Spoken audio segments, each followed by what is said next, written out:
ನಮಸ್ಕಾರ ಎಲ್ಲರಿಗೂ ನಮ್ಮ ಶಶಿ ಮನೆ ಊಟ ಚಾನಲ್ಗೆ ಸ್ವಾಗತ. ಈಗ ನಾನು ಕೆಂಪು ಚಟ್ನಿನ ಮಾಡೋದು ಹೇಗೆ ಅಂತ ಹೇಳ್ಕೊಡ್ತೀನಿ. ಇದಕ್ಕೆ ಒಂದು ಕಡಾಯಿನ ಇಟ್ಕೋಬೇಕು. ಅದಕ್ಕೆ 3-4 ಸ್ಪೂನ್ ಎಣ್ಣೆ ಹಾಕಬೇಕು. ಹಾಕಿ 2 ಸ್ಪೂನ್ ಕಡಲೆಬೇಳೆನ ಹಾಕಬೇಕು. ಅವು ಕಡಲೆಬೇಳೆ ಕೆಂಪಗಾಗೋ ತನಕ ಹುರ್ಕೋಬೇಕು. ಆಮೇಲೆ 3 ಸ್ಪೂನ್ ಶೇಂಗಾ ಹಾಕಬೇಕು. ಹಾಕಿ ಅವನ್ನು ಸಹ ಹುರ್ಕೋಬೇಕು.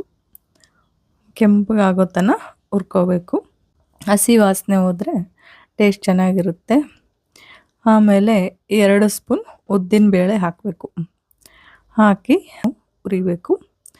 ಆಮೇಲೆ ಉಳ್ಳಾಗಡ್ಡಿನ ಕಟ್ ಮಾಡ್ಕೊಂಡಿನಿ ದೊಡ್ಡದಾಗಿ 3-4. ಅವನ್ನು ಇದಕ್ಕೆ ಹಾಕಬೇಕು. ಹಾಕಿ ಈಗ ಅವನ್ನು ಕಲಸಿ ಹುರಿತಾ ಇರಬೇಕು.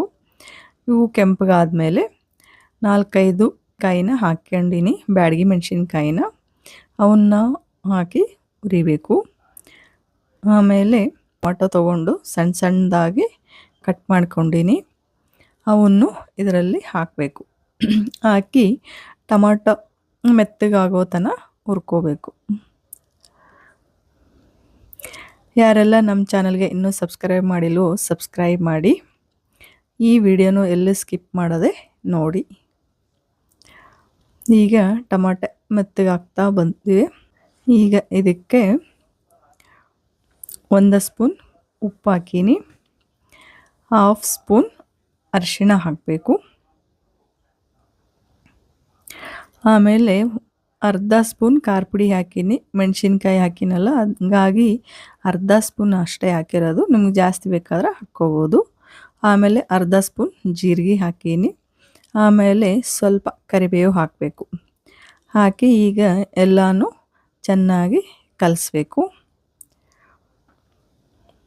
ಖಾರ ಉಪ್ಪು ಎಲ್ಲ ಕಲಸಿದ ಮೇಲೆ ಆಮೇಲೆ 1/2 ಸ್ಪೂನ್ ಸಕ್ಕರೆ ಹಾಕೀನಿ. ಆಮೇಲೆ 2 ಬೆಳ್ಳುಳ್ಳಿನ ಹಾಕ್ಕೊಂಡಿನಿ.